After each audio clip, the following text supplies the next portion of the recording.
Welcome to the Zombie Story Zone, where the line between the living and the dead blurs, and nightmares come alive. Imagine a world where the skies burn green, the air reeks of decay, and the dead no longer rest in peace. Here, every shadow hides a threat, every whisper carries a warning, and every story could be your last. Tonight, we dive into a tale of terror that begins with a mysterious meteor crashing into a quiet town, unleashing a virus that turns the dead into ravenous monsters.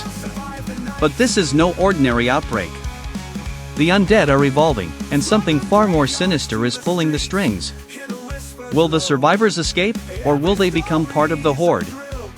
If you're ready to face the unknown, hit that like button, subscribe to the Zombie Story Zone, and ring the bell icon so you never miss a chilling update. Share this story with your friends, because fear is better when it's shared. We want to hear from you. Leave a comment below to let us know how we're doing and how we can make this channel even more terrifying. The dead are rising, and the story is just beginning.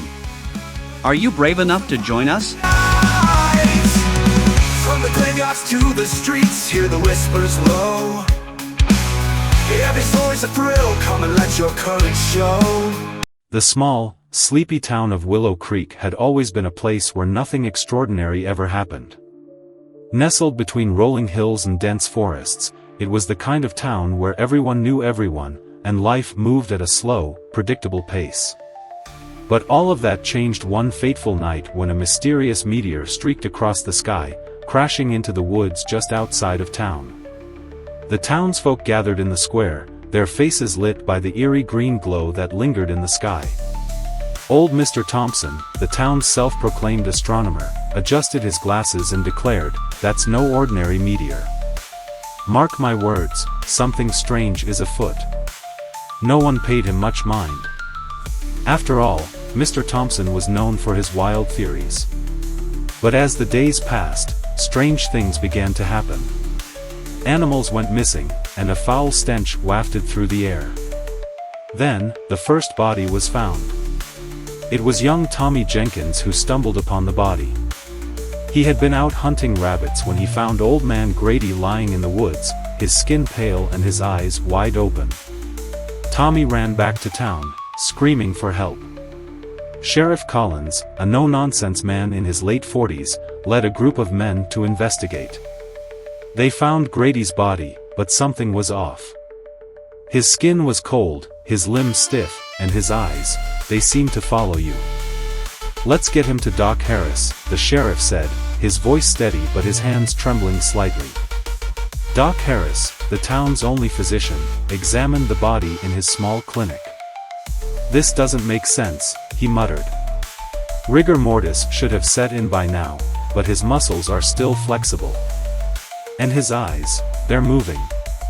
The room fell silent as Grady's head turned slowly, his lifeless eyes locking onto the doctor.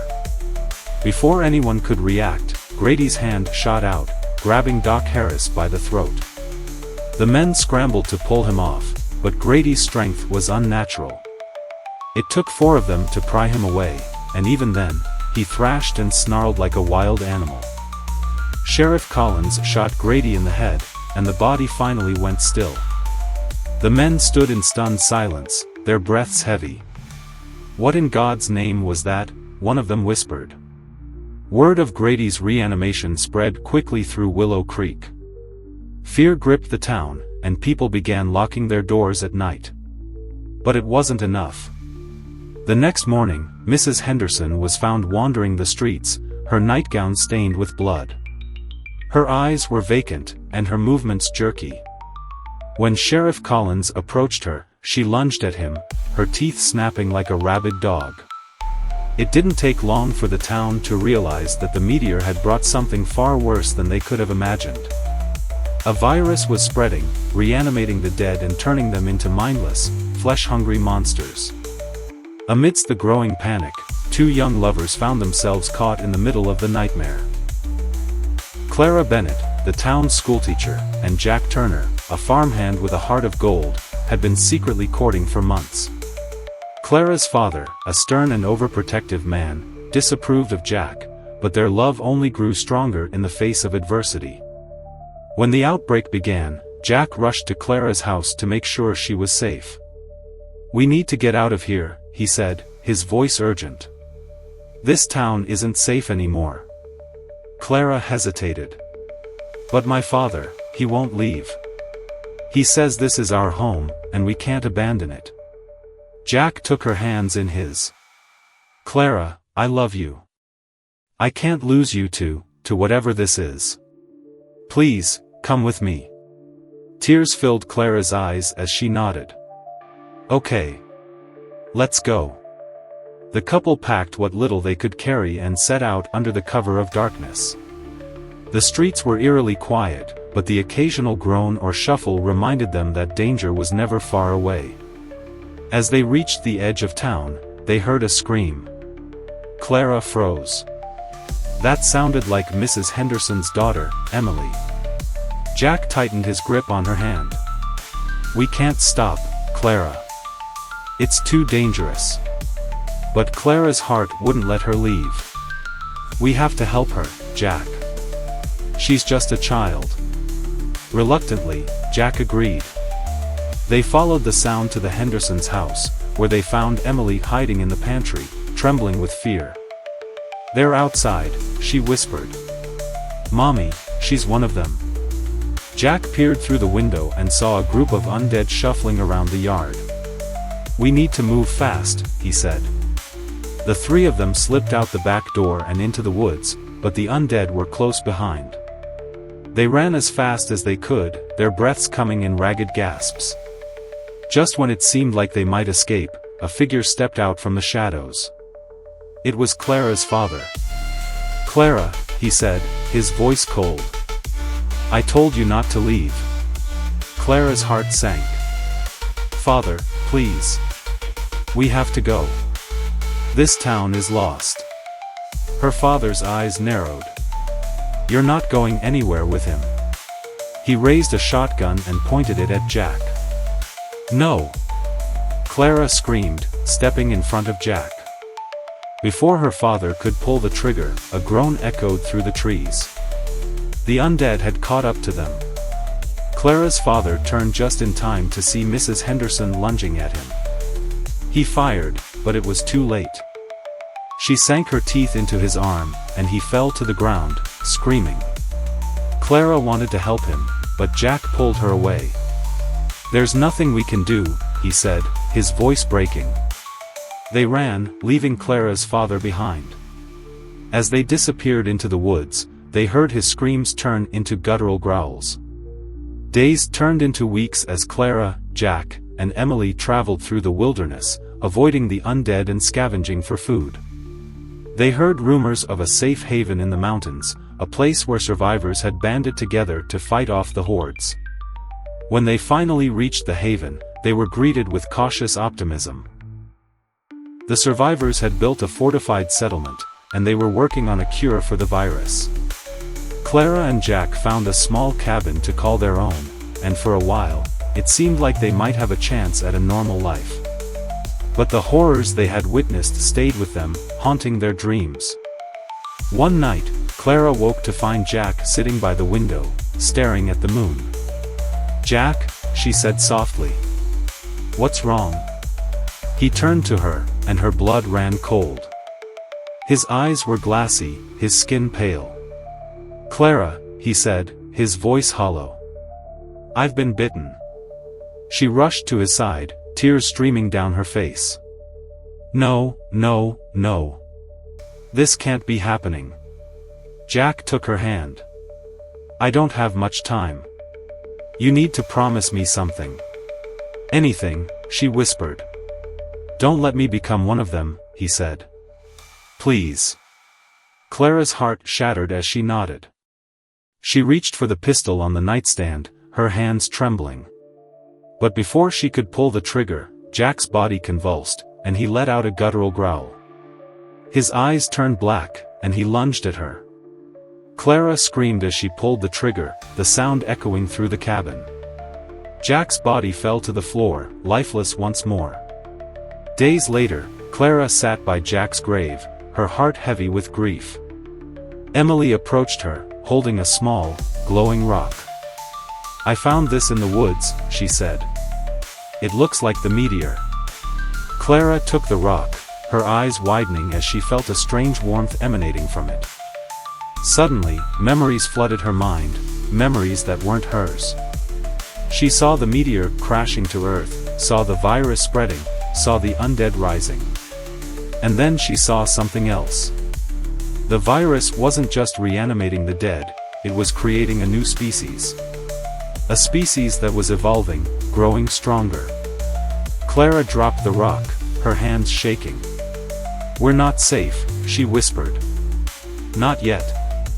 As the sun set over the mountains, Clara knew that the fight was far from over. The undead were just the beginning. And somewhere out there, something far worse was waiting. Clara and Emily brought the glowing rock to the leaders of the Safe Haven, a group of scientists and former military personnel who had been working tirelessly to understand the virus. Dr. Evelyn Carter, the lead scientist, examined the rock with a mixture of fascination and dread. This is incredible," Dr. Carter said, her voice trembling. "The meteorite isn't just a carrier of the virus.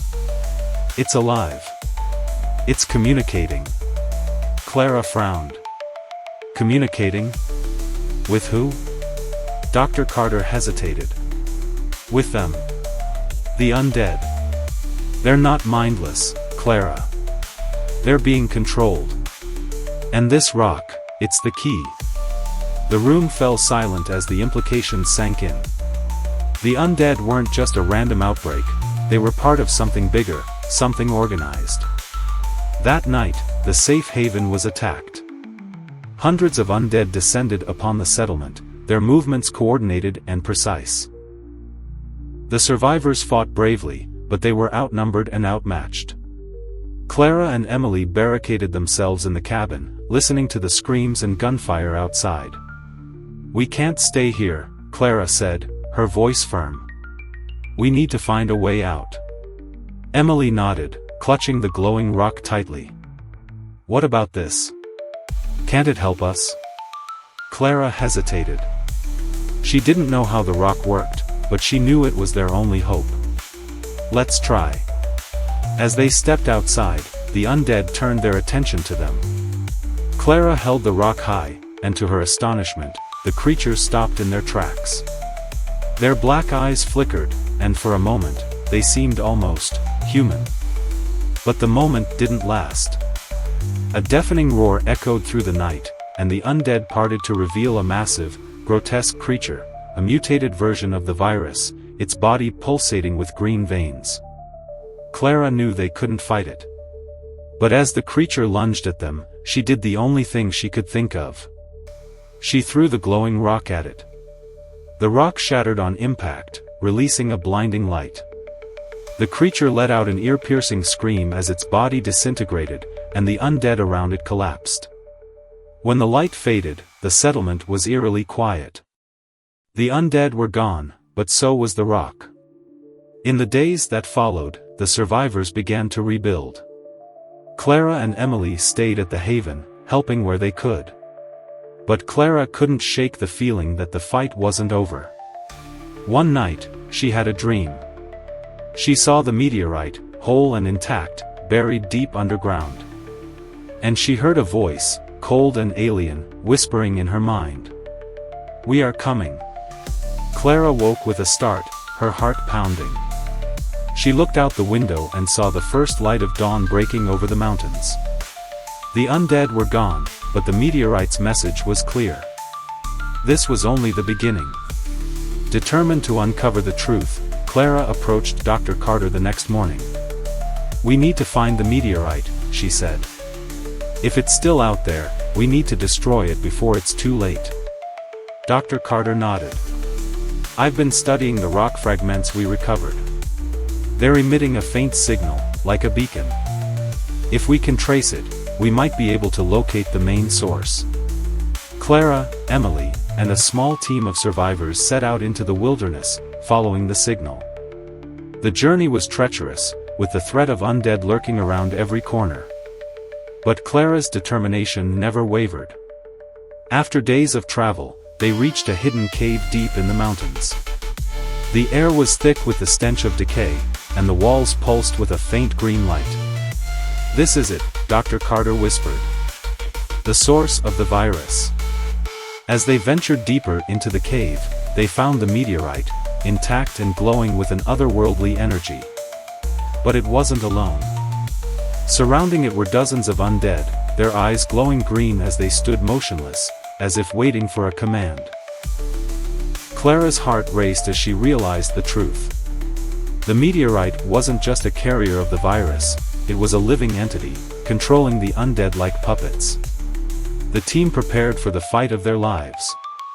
Armed with makeshift weapons and explosives, they launched their attack. The undead fought back with terrifying ferocity, but Clara and her team refused to back down. As the battle raged, Clara made her way to the meteorite. She could feel its power, its malevolent presence pressing against her mind. "You cannot destroy us," the voice whispered. "We are eternal." Clara ignored the voice and placed the explosives around the meteorite. "This ends now," she said, her voice steady. As she activated the detonator, the cave began to collapse. Clara and her team barely made it out alive, the explosion sealing the meteorite and its undead army deep within the mountain. The survivors returned to the haven, battered but victorious. The undead were gone, and the threat of the meteorite was finally over. But Clara knew that the scars of the past would never fully heal. She had lost so much, her father, Jack, and the life she once knew. Yet, amidst the pain, she found a glimmer of hope. As she stood on the hill overlooking the settlement, Clara felt a sense of peace. The nightmare was over, and a new chapter was beginning.